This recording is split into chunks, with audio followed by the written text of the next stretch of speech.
बच्चे तो अपनी कोख के जने ही अच्छे लगते हैं, दूसरों की कोख के जने बच्चे दिल को नहीं भाते, खासकर सौकन के बच्चे। पूरा घर शीशे की तरह चमका देना, कल कुछ लोग मेरी नाजों को देखने आ रहे। अरे लड़का 4-5 लाख कमाता है, छोटी सी गड़बड़ है। गड़बड़? वो क्या? मैं परी की शादी में नहीं आऊंगी, लेकिन मैं ये शादी होने भी नहीं दूंगी। जिस घर में मैंने दुल्हन बनके जाना था, मैं उस घर में परी को दुल्हन बनके नहीं जाने दूंगी। आप ये बात याद रखिएगा। इतनी पागल थोड़ी हूँ मैं, इतना अच्छा रिश्ता मैं हाथ से जाने दूंगी।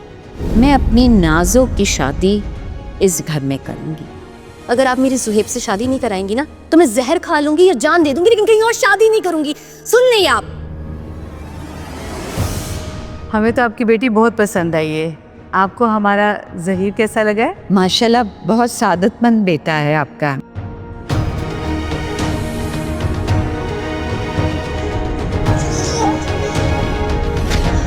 बेगैरत, बेशरम, भाग रही थी तू यहाँ से? हाँ, अब उसको अपना असली रंग दिखाऊंगी मैं।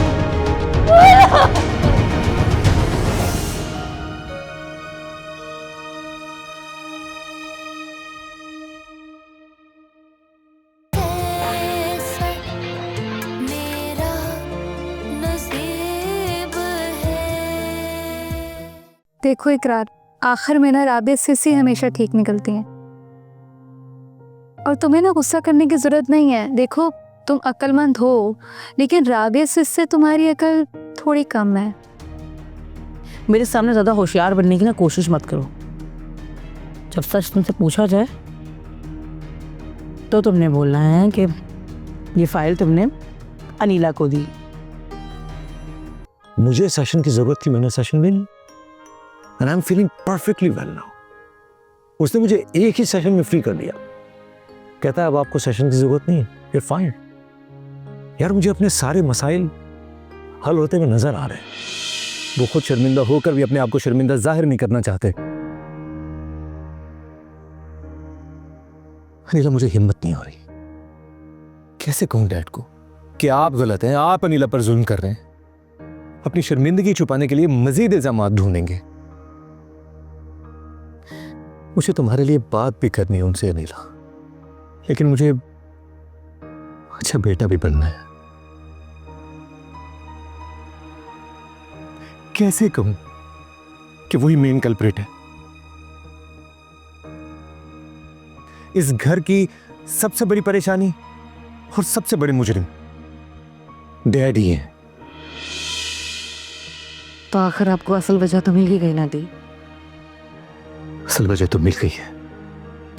कितनी तकलीफ में हूं ना अनीला, मैं ये तो मैं नहीं बता सकता, ना तुम सोच सकती हो। ये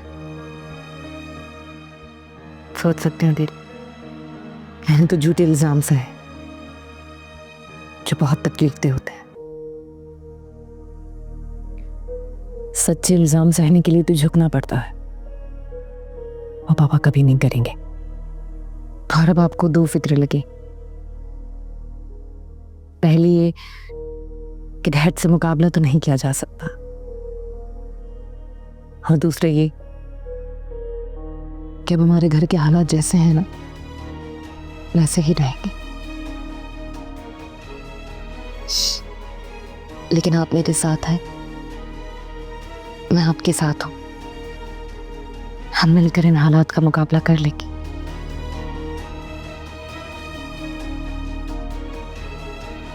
इस तरह डैड के होते हुए तो कभी खुशियां इस घर में नहीं आएंगी।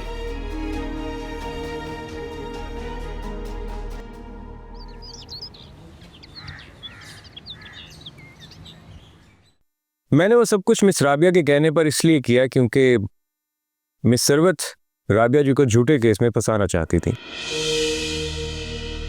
और अगर मिस राबिया चाहती तो मिस सरवत को झूठे केस के इल्जाम में। बस बस इतना ही काफी है। तुमने बताया कि रुखसार तुम्हें लाइक करती थी।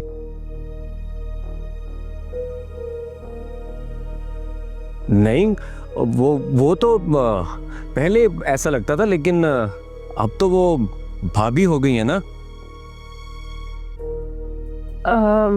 आई थिंक वो कुछ और कहने वाला है शायद।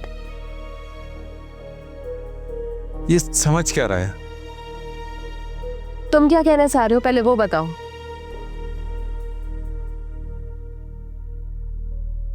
तुम रुखसार के करीब हो जाओ, लाइन मारनी पड़े लाइन मारो, जैसे पहले कर रहे थे राबे के कहने पे। इकरार, एक मिनट राबिया, फवाद मुझे तुमसे सिर्फ एक सवाल का जवाब चाहिए बस।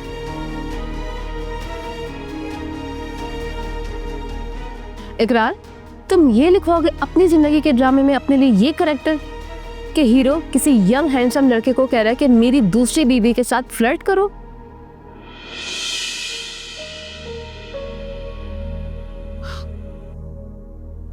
कसम से मैं ऐसा सोच नहीं रहा था, लेकिन तुम ये सजेस्ट कर रही हो कि ऐसे डिवोर्स लूं मैं? व्हाट?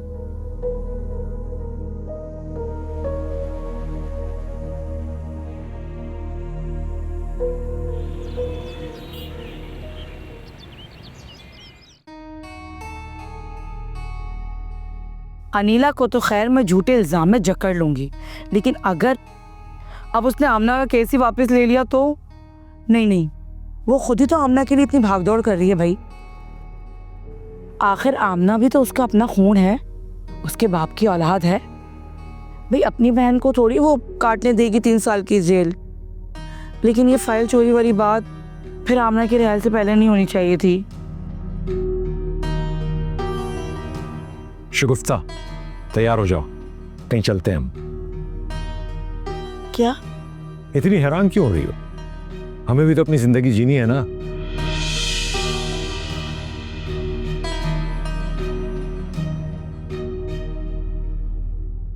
बहुत ही फजूल लग रहे हो ये बात करते हुए। राबिया, मैंने आज ही अपने लॉयर से बात की है। उसने बोला रुखसार से जान छुड़वाने का सिर्फ एक ही तरीका है कि उस पर इल्लीगल रिलेशनशिप का इल्जाम साबित कर सकूं। और मेरे लिए करना जरूरी है, चाहे कुछ भी हो जाए। मैं सिर्फ उससे अपनी जान छुड़वाना चाहता हूँ और इसी तरीके से उससे डिवोर्स हो सकती है। बस करो इकरार, हो गई तुम्हारी बकवास। राबिया, मुझे इससे कोई फर्क नहीं पड़ता कि या तो मुझे उसे हक मेहर देना पड़े या फवाद को उसके साथ फ्लर्ट करना पड़े।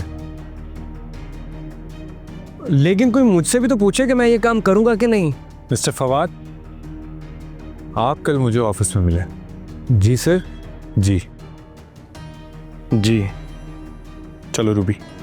राबे से मैं आपसे फ़ोन पे बात करती हूँ। ओके ओके, अल्लाह हाफिज।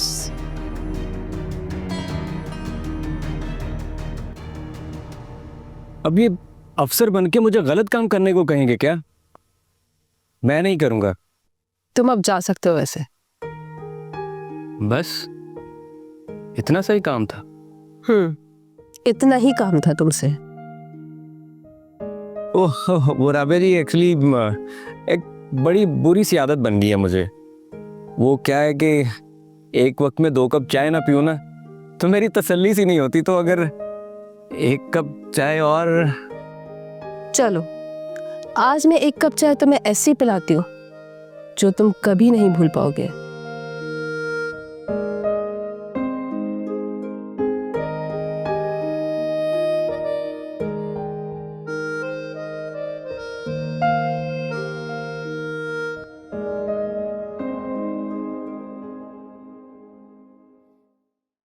मुझे हैरत है फराजी कि ये आप क्या रहे हैं। जब मैं आपसे कहीं जाने आने की बात करती थी, कहीं घूमने घुमाने की बात करती थी, तो आप हंस के टाल देते थे।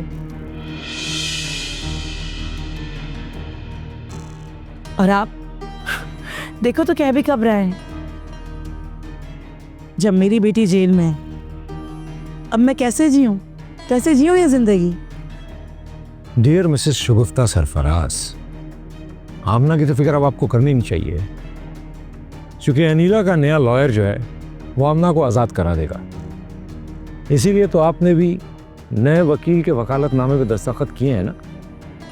नहीं फराजी, आपको गलतफहमी हुई है। अब वो साइन तो अनीला ने मुझसे धोखे से करवाए। आपको पता है ना वो कितनी झूठी मक्कार चालबाज लड़की है। मैं आपको देखो, वो कुछ भी कह रही थी, वो झूठी है, फरेबी है, मक्कार है, लेकिन यार हमारी बेटी तो आजाद हो रही है ना। हो रही है ना, और ये बात तो हम पहले से ही जानते हैं। कि अनिला झूठी है, मक्कार है, धोखेबाज है, सो व्हाट? अब वो अगर मुझसे भी चालाकी से साइन करवा ली थी तो मैं क्या करता? तुम भी कुछ नहीं कर सकी, है ना? मैं जानता हूं, लिहाजा अब तुम मुझसे मत डरो, ओके? At least. पता नहीं क्यों फराजी, लेकिन आज आप मुझे कुछ बदले बदले लग रहे हैं। जब इंसान का जिस्म टूट रहा होता है ना, तो लगता है ना कि जैसे जब तक कोई मसाज नहीं ले लेंगे कोई काम नहीं होगा।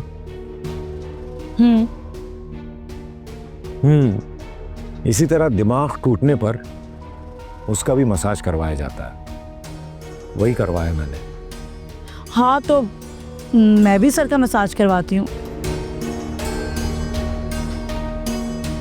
पागल, सर की मालिश नहीं, दिमाग का मसाज। दिमाग जो तुम्हारी खोपड़ी के अंदर है। दिमाग का मसाज? वो कैसे होता है? तुम मेरी तरह खुश नजर आना चाहती हो हाँ। तो फिर तुम भी करवा लो दिमाग का मसाज। या अल्लाह, उसके लिए तो मुझे अपनी खोपड़ी खुलवानी पड़ेगी, उसके बाद ही दिमाग का मसाज होगा ना, है ना? अच्छा, तुम आओ, मैं तुम्हें समझाता हूँ दिमाग का मसाज कैसे होगा। आओ।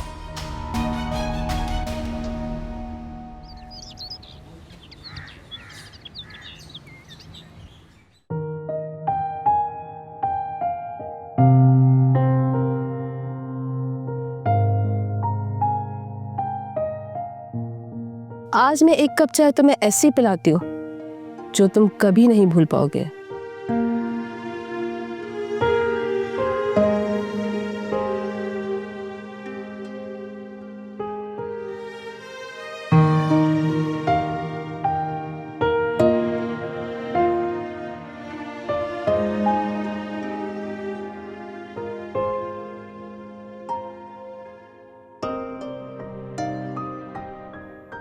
तुम कुछ कहना चाहते हो फवाद?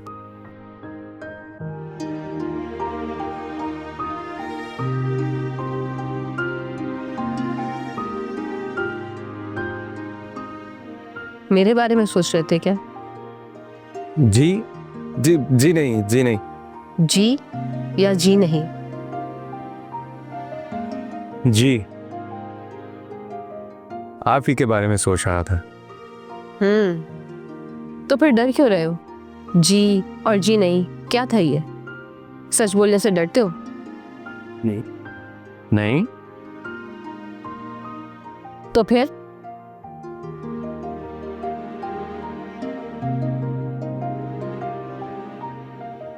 अच्छा ये बताओ कि मेरे बारे में क्या सोच रहे थे? नहीं नहीं, वो कुछ नहीं। मैं एक्चुअली ये सोच रहा था कि आपकी डेट ऑफ बर्थ कौन सी है।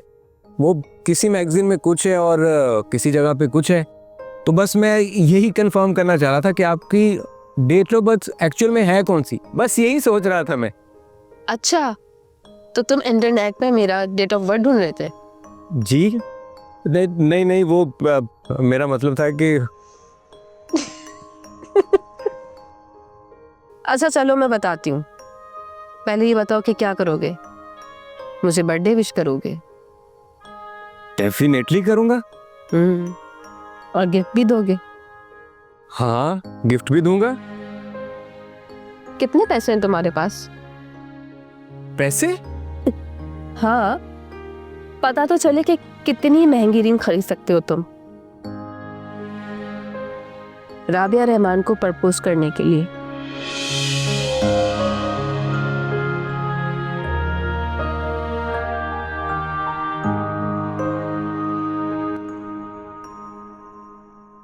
मैंने उसे अपने मसाइल बताए और बस उसने मुझे हल बता दिया और मैं रिलैक्स हो गया।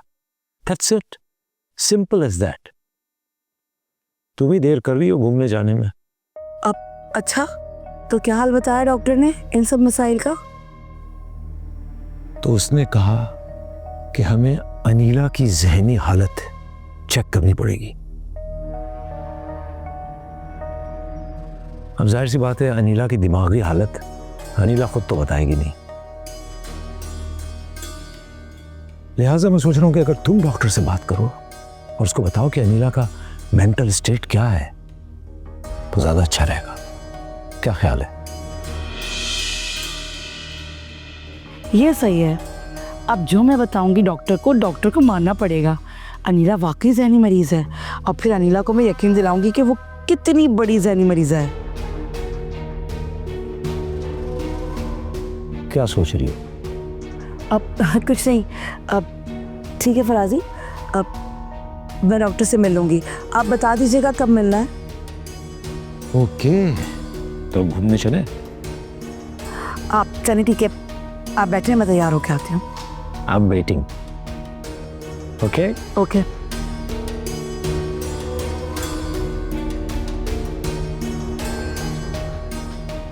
अब अनीला को कैसे कन्विंस करना है डॉक्टर हसन से मिलने के लिए सोचना पड़ेगा।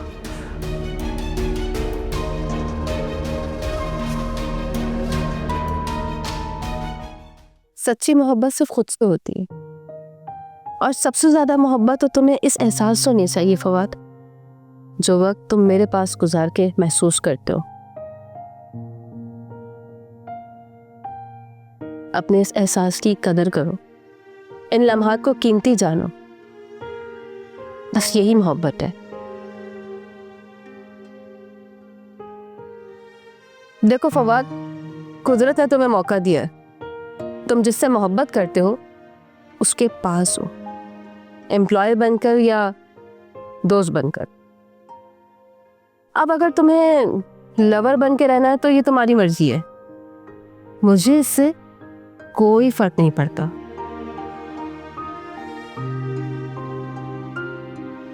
मैं तो बस इतना जानती हूँ फवाद के एक पागल सा लड़का है जो मेरे पीछे बिल्कुल पागल है। जब मैं बुलाती हूँ वो फौरन यस मैडम करके आ जाता है। जिस दिन तुम यस मैडम नहीं कहोगे तो मुझे उससे भी कोई फर्क नहीं पड़ेगा।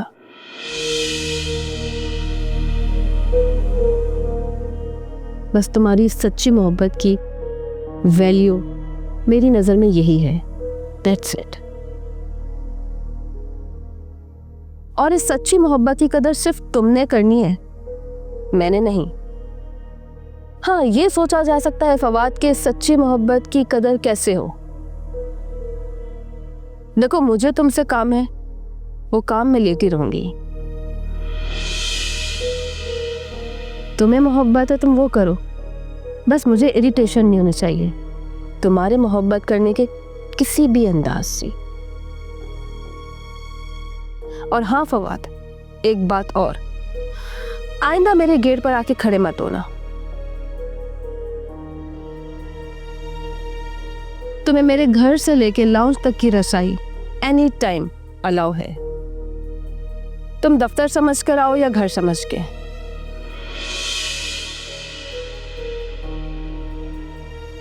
अब हम जब भी मिलेंगे तो काम की ही बात करेंगे। मैं तुम्हें 2 कप चाय और पिला दूंगी।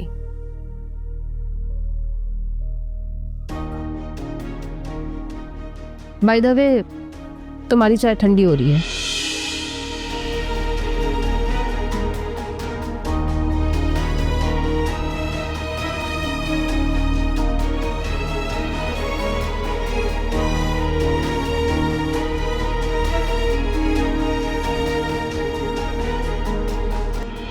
हर एक खुशी है ओझल, हर गम करीब है।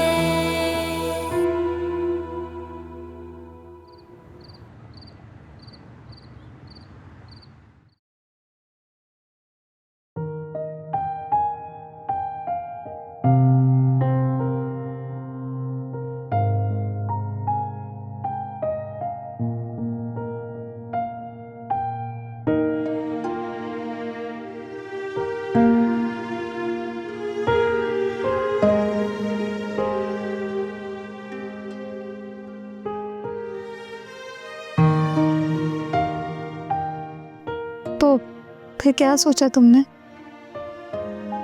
सोच तो लिया है कि क्या करना है, लेकिन कैसे करना है ये समझ नहीं आ रहा। क्या करना है बताओ, शायद मैं कुछ बता दूं कि कैसे करना है। तुम्हारा कॉमेडी का दिल कर रहा है? तुम बता रहे हो या नहीं? बता रहा हूँ मिसेस इकरार, हमें क्या पता, शायद आप इस बात पे भी घर छोड़ने की धमकी देते हैं। तुम्हें पता है जब मैं बोलती हूँ ना तुम्हें, हाँ मुझे पता है, जब तुम बोलती हो तो बोलती बंद करवा देती हो। अच्छा सुनो, तुम्हें पता है चौधरी प्रोडक्शन के टोटल स्टेक 700 करोड़ है। 700? और हैरान करूं, 1200 करोड़ नेटवर्थ है। क्या इकरार चौधरी अब अकेला मालिक है? तुमने जिससे शादी की थी ना, वो 5 करोड़ का मालिक था। ये 1200 करोड़ मॉम ने कमाया है। जवाब है मेरे पास। तुम्हें पता है कि अब मैं क्या सोच रही हूँ? यही कि आप घर छोड़ के नहीं जाओगी, कभी धमकी नहीं दोगी। मैं तो अब उस रुखसार के बारे में सोच रही हूँ कि उसके पास कितने पैसे जाएंगे। रुखसार को मॉम ने बिजनेस के 49% का मालिक बनाया था, जो तकरीबन 350 करोड़ होते हैं, लेकिन मैं उसे एक फूटी कौड़ी नहीं लेने दूंगा।